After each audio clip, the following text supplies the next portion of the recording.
YouTube, welcome back to Wtf Rc Cars. So, we have a relatively cheap lighting kit, and this one comes switched, and it's meant to be able to do different lighting modes, so different colour patterns or different colours from the actual third channel on your remote. And seems as though we still got the stock remote in here, but we have got an extra channel. So I'm going to see how it will react on the stock radio gear. So let's crack on, see what we get in box. So we get some instructions. I'll see if I can take a few pictures of these to pop them up for you. There is a QR code so you can download the instructions for it, and they will operate from 5 to 15 volts. So nice if you're going to be running your receiver and your servo from a BEC that can say 7.4, 8.4 volt, you're quite alright to just run these lights straight off your receiver still. So that's quite useful. 15 volt max, 5 volt minimum, and they're only 7.8 watt power draw. So basically, I'll get the instructions around here somewhere for you. So what do we get? You get a switch. So we get a switch that does look like it's got 4 outputs, but they're only configured to be plugged into these two. They are both, one's blue and one's red, so you can see which ones they are. It does say if you have problems with the plugs, there's actual solder pads on the back of the switch, so you can solder directly to it. Does look like it's got quite a complicated step down transformer in there, so I'm guessing that's why such a wide power range. And you do have 2 buttons, and it does tell you what these do. And I believe that's if you're just powering it and you're not going to be running it from the third channel. Unlike some light kits, you can see you've got all 3 pins connected, so it is going to use the third channel for control. Now, the actual strips, you get 2, and it does say if you want to make them waterproof, you can basically just get some see-through heat shrink, put it over the entire lot and just heat shrink it up. I'm not entirely bothered about running this car in water. Right, so you do have all the little copper points all the way down where you can just cut to shorten these. Now there's multiple different options you've got to mount them. They do come with the self-adhesive tape on back, so you could mount them around the inside across these bash bars or anything. The only problem with that is these are really bright, and I think you're gonna get hot spots shining through the body of the car. So I think what I'd be more tempted to do is run them down the actual body itself. So let's get rid of that for a minute.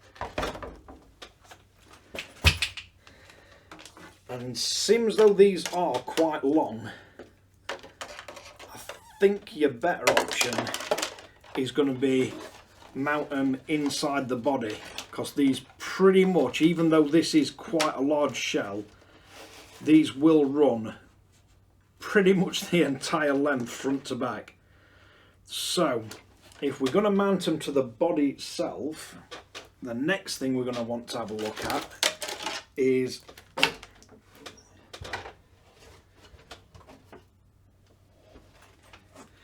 whereabouts we're going to route the wiring. So you do have quite a good bit of cable from both these. They can unplug from the switch, so you could make it so you unplug them from the switch itself to take the body off, which, looking at this, that would probably work quite well, and they're not really going to interfere with anything. Not really sure how well these little plugs are going to fare though, constantly plugging and unplugging. They do feel quite solid. but I think that'd be a bit of a pain unplugging too. So I think what I'd tend to do is I'm probably going to put one of the servo extension wires that we've got into the receiver box and just bring it out, so we're not taking the top off this box every time we want to remove the body. So it should be quite easy to get a get the wires out of here, and we do have the channel spare on the stock receiver,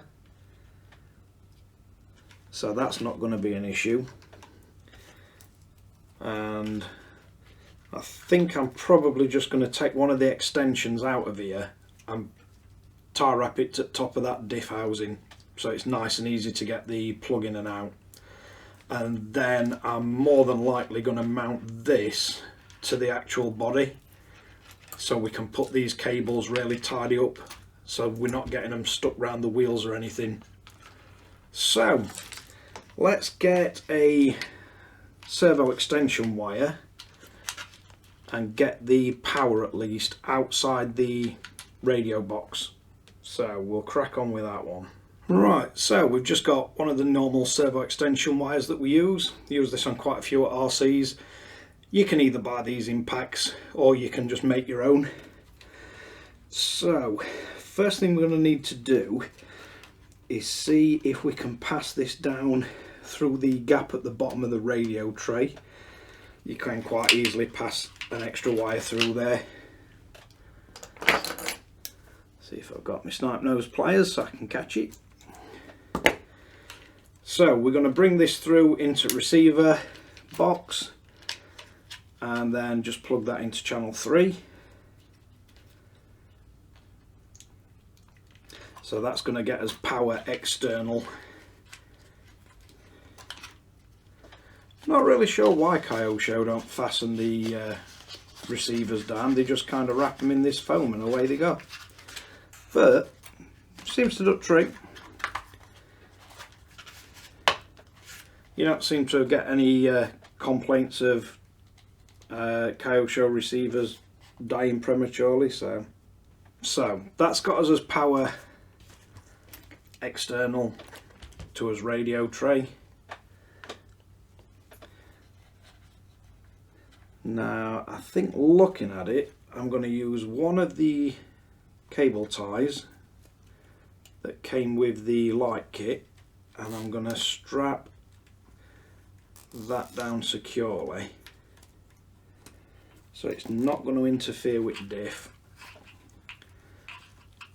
and it's going to be fastened on there nice and solid, and it can't accidentally find its way into the drive shaft, because it won't live very long. So literally just fasten it to the top of that post there, and that gives us something nice and secure to keep us wires that way. So once we've got that in place, the next thing we're going to want to do is work out the routing for us actual lights. Now they're going to plug in, so it should be white cable to that side. So that's how the kit's actually going to plug in. So then we need to find somewhere that we can fasten this to on the body. So one, it's not going to be seen, and two, it's going to keep these cables out way of drive shafts and wheels and everything. So let's get the body flipped over and we'll have a look, see what we can do with that. So one really useful feature of this body shell is you've got this sort of channel in the front light cups. So what we should be able to do, or what I've done on the other side, if you remove the little retaining screw in that side and then just loosen this off, what you can do then is get the cable for these lights and just lift that up and pass it through into the little channel. Just get rid of some muck that's got under there. so you can pass it through into this channel, and then when you tighten the actual light buckets back down, it's going to hold your LED wire in place, and it should keep it right up and out the way of the wheels, which we certainly don't want it getting involved with them. So if we tighten that down, and then we just nip that back up, and then at least you've got somewhere where you can run your wires from, so at least it's starting on a nice held down sort of position. And then you just need to remove the blue backing. Be careful not to pull the white tape off, because that's the sticky stuff.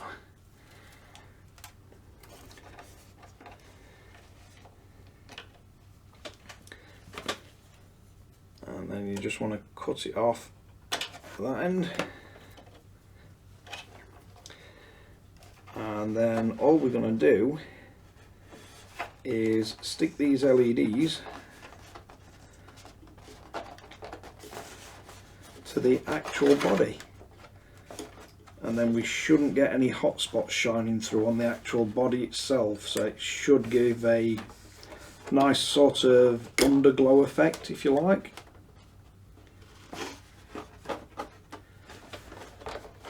So you just have to work your way along and just push it down quite nice and firm. And with it being copper, you have got a little bit of flex in this, which does help when you're trying to position all these LEDs. So, should give you some idea of how we've got it mounted, and then all we need to do is work out what position we can put that in, so we can still get it to the actual car itself, because we're going to have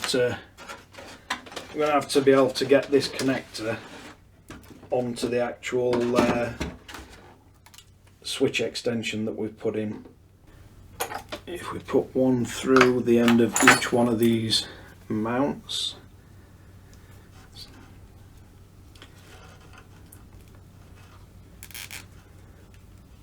so what we should be able to do is wear them to cross over.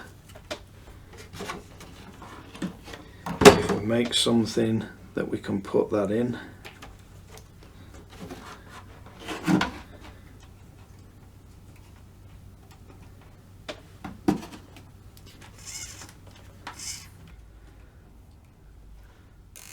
so if we just tighten either one of them up a little bit, you can get it so it holds it nice and tight, but you can take it out if you want to remove the body altogether.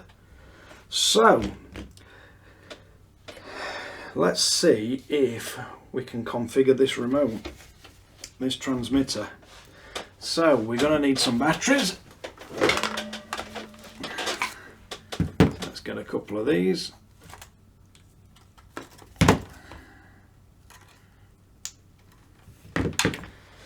And then if we power the remote on, and then, wow, that's they're bright. Right, so now we've got it all connected up. How it seems to be working with this remote is all the way down is your start position, then all the way up and hold it changes one side and back down. If you just go straight up, straight down, you'll then change the other side. So all the way up and down changes one, all the way up, hold it, changes the other. But there's quite a lot of different settings on this. There's a hell of a lot. So if we go through, so we've got off, green, red, blue, yellow, purple, cyan or light blue, more white colour, Then you've got like a police strobe if you like, a fast strobe, and then a full-on unicorn puke. Cause who don't want unicorn puke?